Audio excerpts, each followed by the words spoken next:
Bien, bonjour à toutes, bonjour à tous. Donc j'interviens en remplacement du professeur Claude Muller sur un sujet sur lequel je commence à travailler, qui est l'autonomisme alsacien. Ma formation, c'est plutôt de l'histoire de l'enseignement, mais c'est vrai que j'ai commencé depuis quelques mois maintenant à travailler sur l'autonomisme alsacien.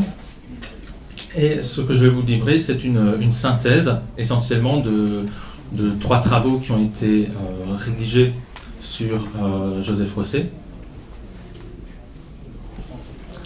Le travail de Michel Kremper, la biographie de Joseph Rosset qui est parue en 2016, le travail de Christian Becher, et puis donc sur le Parti catholique alsacien, autrement dit l'UPR, l'Union populaire républicaine, et puis les travaux encore antérieurs de Pierre Hitzint sur l'histoire de l'autonomisme alsacien. Et puis j'ai agrémenté cette synthèse d'un certain nombre de citations que j'ai trouvées en consultant un site qui est bien pratique, qui est Gallica, donc de la Bibliothèque nationale de France, et qui permet de retrouver un certain nombre de citations assez facilement, essentiellement dans la presse nationale, mais j'ai aussi utilisé quelques citations de la presse locale. Donc ma présentation de Rosset va se diviser en trois parties. Tout d'abord, le Rosset syndicaliste, puisque avant d'être un homme politique, Rosset a été un syndicaliste chrétien, syndicaliste de l'enseignement. Ensuite, la deuxième partie, ce sera sur Joseph Rosset, homme politique, et plus précisément Joseph Rosset élu député de Colmar, conseiller général de Colmar, puis de Winsenheim, et puis très brièvement également conseiller municipal de Colmar. Et puis on terminera sur une troisième partie, toujours Joseph Rosset et l'UPR, mais cette fois Joseph Rosset au sein de l'UPR. Quelle est sa place, quel va être son rôle dans le positionnement politique de l'UPR, dans le paysage politique alsacien. C'est par cette troisième partie qu'on va terminer. Mais tout de suite, Joseph Rosset, le syndicaliste. Alors, sa carrière de syndicaliste a commencé un petit peu avant la Première Guerre mondiale, puisqu'il a déjà adhéré à un syndicat d'enseignants alsaciens, mais il va vraiment être actif en revenant du front, puisque comme beaucoup d'Alsaciens, le jeune Joseph Rosset a participé à la Première Guerre mondiale. Il a été soldat, il a même été à la fin de la Première Guerre mondiale en 1918 nommé officier de réserve, et c'est donc comme officier de réserve qu'il retrouve son Alsace natale en décembre 1918. Alors il retrouve non seulement son Alsace natale, il retrouve aussi son métier et son école préparatoire à côté de l'école normale d'instituteurs de Colmar. Mais, donc là on est en décembre 1918. En 1919, Joseph Rosset adhère à un tout nouveau parti qui se crée dans cette Alsace qui redevient française, qui est l'Union populaire républicaine, c'est-à-dire le parti du centre catholique alsacien, qui était le parti majoritaire en Alsace depuis avant la Première Guerre mondiale, et qui se reforme donc sous une appellation française en 1919. Donc il adhère à ce parti dès sa fondation en 1919, et 1919 est aussi une date importante pour Joseph Rosset, puisque c'est la date de son déplacement disciplinaire à l'école préparatoire de Lauterbourg. Pourquoi ? Bien parce qu'il a rédigé une circulaire syndicale qui s'inquiétait de la politique française en matière d'éducation, et c'est donc pour cela qu'il a été déplacé en 1919 à Lauterbourg. Alors il va revenir à Colmar en 1920, où il enseignera cette fois à l'école primaire supérieure. Et puis en 1921, Joseph Rosset va commencer à prendre des responsabilités dans le parti, puisqu'il est élu par la section UPR de Colmar, délégué suppléant au comité central de l'UPR. Le délégué suppléant, c'est encore une fonction qui n'est pas de premier plan, puisqu'à cette époque, au début des années 20, comme dit, Joseph Rosset est encore un syndicaliste. Et déjà un syndicaliste majeur, une figure bien connue du syndicalisme alsacien, puisque Joseph Rosset a été élu en 1920 à la fois président du groupement professionnel des instituteurs du Bas-Rhin et président de la Fédération des fonctionnaires d'État et des instituteurs d'Alsace et de Lorraine. Et c'est donc comme syndicaliste et non comme homme politique qu'il va s'investir en 1924 dans la lutte contre l'introduction des lois laïques en Alsace, introduction qui était voulue par Herriot, par le gouvernement du cartel des gauches, et c'est donc en tant que syndicaliste qu'il va lutter contre, et son action va être saluée par la presse, même au niveau national.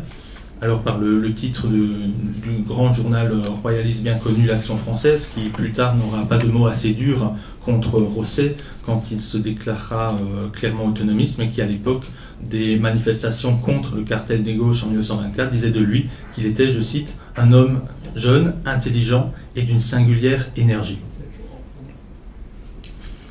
Alors Joseph Rosset, c'est non seulement à cette époque un syndicaliste, mais c'est aussi un journaliste, puisque depuis 1919, il collabore à l'Elsässer Kurier, qui est le grand journal catholique du Haut-Rhin, de Colmar, qui est l'organe de l'UPR, du Parti catholique.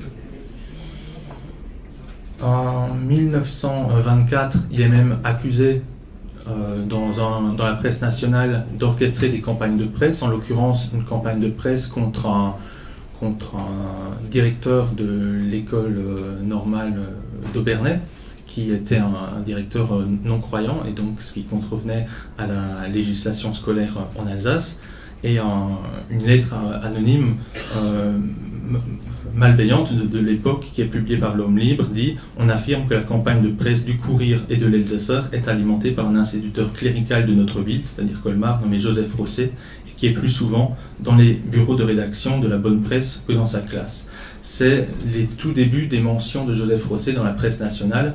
Dans les années qui suivront, quand il deviendra homme politique, il sera mentionné beaucoup plus souvent. Alors, son intérêt pour le journalisme se confirme en 1925, quand il se rapproche des milieux de la Zukunft. La Zukunft, c'est le premier grand journal autonomiste publié en Alsace, et qui va avoir très rapidement un certain succès. D'ailleurs, les activités de son intérêt pour le journalisme et le syndicalisme vont se mélanger, puisque dans une réunion syndicale de décembre 1925, à Strasbourg, devant 800 fonctionnaires, il va défendre ce fameux titre autonomiste, la Zukunft, en disant qu'on laisse aux Alsaciens la liberté de choisir leurs journaux, car si on voulait sévir contre les fonctionnaires qui lisent la Zukunft, il faudrait les punir tous, ce qui montre aussi que c'était un journal qui était largement répandu. Et puis le grand tournant pour la vie politique de Rosset, pour l'engagement de Rosset dans l'entre-deux-guerres, c'est l'année 1926. Puisque l'année 1926, sa politique prend le pas sur le syndicalisme. Il profite de son activité syndicale pour organiser une réunion à Strasbourg, dans la brasserie du Luxhof, où il invite un certain nombre de personnalités autonomistes, la plus connue étant Ricklin. Et c'est lui qui organise la réunion, c'est lui qui ouvre également la réunion par ses paroles. L'Alsace-Lorraine est traitée en quantité négligeable par le gouvernement français. Il faut réagir et former le front unique de tous les Alsaciens et Lorrains, fidèles à leur pays, sans distinction de confession religieuse et d'opinion politique. Alors, de cette réunion va être issu un texte, le fameux manifeste du Heimatbund, qui va être publié dans la presse alsacienne, et où figure naturellement la signature de Joseph Rosset. Et cette signature, au bas du manifeste du Heimatbund, lui vaudra le 4 août 1926 d'être destitué de ses fonctions d'instituteur. Alors il continue un petit peu l'action syndicale, même s'il démissionne en 1927 de la présidence de la Fédération des fonctionnaires d'État d'Alsace et de Lorraine. Il est quand même élu la même année pour représenter les instituteurs du cadre local au conseil départemental de l'instruction publique du Haut-Rhin. Le seul problème, c'est que le jour de cette élection, il se fait arrêter par le préfet du Haut-Rhin pour l'affaire de la SAPART. Je ne sais pas si on aura l'occasion d'en parler, je n'ai pas l'intention de m'étendre sur cette affaire qui aboutira de toute façon à un non-lieu quelques mois plus tard. On va passer maintenant à la figure de Rosset, l'homme politique. Alors, tout d'abord député, c'est la première élection à laquelle il se présente, l'élection législative dans l'arrondissement de Colmar, en avril 1928. Élection lors de laquelle il ne fait pas campagne, tout simplement parce qu'il croupit à cette époque dans la prison de Mulhouse, et il est élu quand même en avril 1928 28. Alors pourquoi est-ce qu'il est dans la prison de Mulhouse? Parce que il attend le procès de Colmar, le fameux procès du complot autonomiste, dit procès du complot de process en allemand, qui a lieu du 1er mai au 24 mai 1928 et dans lequel il sera condamné.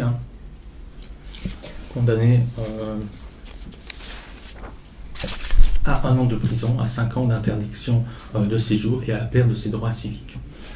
Alors, il sera rapidement gracié, et sa grâce il ne sera quand même pas tout de suite amnistié, il sera amnistié seulement en 1931, ce qui fait qu'il ne pourra pas se présenter aux élections partielles, aux législatives partielles de Colmar en janvier 1929. Alors il va envoyer, et l'UPR, son parti, vont envoyer un candidat d'un autre parti qui est René Hauss de la Landespartei, et Rosset va soutenir Hauss pendant cette campagne, et Hauss va être élu donc en janvier 1929.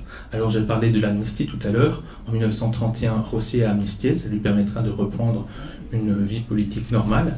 Il se présente aux élections législatives toujours à Colmar en 1932, et puis il est élu, donc il reconquiert cette circonscription pour l'UPR. Il se représentera en 1936, et là il sera élu à nouveau. Donc il est député de Colmar sans donc discontinuer de 1932 jusqu'à la Seconde Guerre mondiale, avec un grand adversaire politique local qui est le socialiste Richard, bien connu pour devenir ensuite maire de Colmar. Richard qui va battre régulièrement, sauf une fois à des élections cantonales, mais on va en parler tout de suite, puisque Joseph Rosset ne va pas seulement être député de Colmar, il va aussi être conseiller général de Colmar. Alors là aussi, la première fois qu'il se présente pour devenir conseiller général, c'est en 1928, en octobre 1928, où il est élu. Là encore, son élection est annulée en mars 29, toujours à cause de ce fameux procès de Colmar, mais cette fois-ci, c'est Rosset lui-même qui se représente en juin 29 et qui se fait réélire conseiller général de Colmar. Donc à partir de 1929, il est conseiller général de Colmar, mais en 1934, il ne réussit pas à rester conseiller général de Colmar, puisque cette fois, c'est le socialiste Richard qui le bat en 1934. Bien. L'année suivante, il va redevenir conseiller général, cette fois dans un autre canton, le canton de Winsenheim, et il va être réélu dans ce canton de Winsenheim en 1937. Donc Rosset est de 1929 à 1934 conseiller général de Colmar, et de 1935 jusqu'à la Seconde Guerre mondiale conseiller général de Winsenheim. Alors on attend aussi qu'il devienne maire de Colmar, c'est d'ailleurs la crainte des titres nationaux. Je cite le journal La Renaissance, qui écrit plutôt en avril 1929: Monsieur Rosset sera maire de Colmar et il faudra que le conseil de préfecture d'abord, le conseil d'État ensuite, le déclare à nouveau inéligible. Alors les choses ne vont pas se passer tout à fait comme ça. Certes, la liste d'entente communale, qui est l'alliance entre l'UPR et les communistes autonomistes, va conquérir la mairie de Colmar en mai 1929. Rosset figure sur la liste, mais Rosset laisse la place de maire à son ami et collègue Eugène Herzog, qui va donc devenir maire de Colmar en 1929. Rosset est conseiller municipal. En juin 1929, c'est pas la première fois que ça lui arrive, Rosset voit son élection comme conseiller municipal invalidée, mais il travaillera toujours au cabinet d'Eugène Herzog à la mairie de Colmar. Alors, en octobre 1930, il y a des élections municipales partielles. Rosset se présente, il y a 2 sièges à pourvoir, et là, c'est l'autre de ses défaites. Il est défait, il n'arrive pas à avoir son siège au conseil municipal, puisqu'il est battu par une liste, je cite, anti-autonomiste. Donc, si on fait le compte, Rosset s'est présenté 10 fois à des élections, et il a quand même gagné 8 élections sur ces 10 fois. Alors je vais passer à la dernière partie, qui est la partie Rosset au sein de l'UPR. Alors depuis 1922, au moins depuis 1922, c'est la mention la plus précoce que j'ai trouvée dans le livre de Christian Béchler. Depuis 1922, Rosset critique l'attitude de certains sénateurs UPR qui étaient trop mous dans la défense des intérêts alsaciens. Alors, l'un de ces sénateurs UPR, justement le sénateur Bourgeois, avec le député Pfleger, vont en 1926 demander l'exclusion de Rosset du Parti catholique. Pourquoi ? Bien, non seulement parce qu'il a signé le manifeste du Heimatbund, mais surtout parce qu'il a participé le 22 août 1926 à ce fameux Blutiger Sonntag, cette réunion qui avait rassemblé à la fois des autonomistes du parti de la Landespartei, des autonomistes UPR et puis des autonomistes communistes. Et donc pour cela, les tenants de la ligne nationale du parti UPR veulent son exclusion, mais le parti ne l'exclut pas, il le maintient, et Rosset va même renforcer sa position au sein du parti puisqu'il va devenir rédacteur en chef de l'Elsässer Kurier en décembre 1926. Donc l'Elsässer Kurier, je répète, c'est l'organe de l'UPR dans le Haut-Rhin. Alors, en 1928, l'aile nationale essaye encore d'avoir la tête de Rosset, mais encore une fois, ça ne marche pas. Et Rosset devient rentre au comité exécutif, il devient président de la section de Colmar de l'UPR et devient, à partir de cette époque, donc 1928, un des hommes les plus puissants au sein du parti et l'une des principales voix de l'UPR, même la voix la plus forte dans le Haut-Rhin, à côté de celle de l'abbé Egli.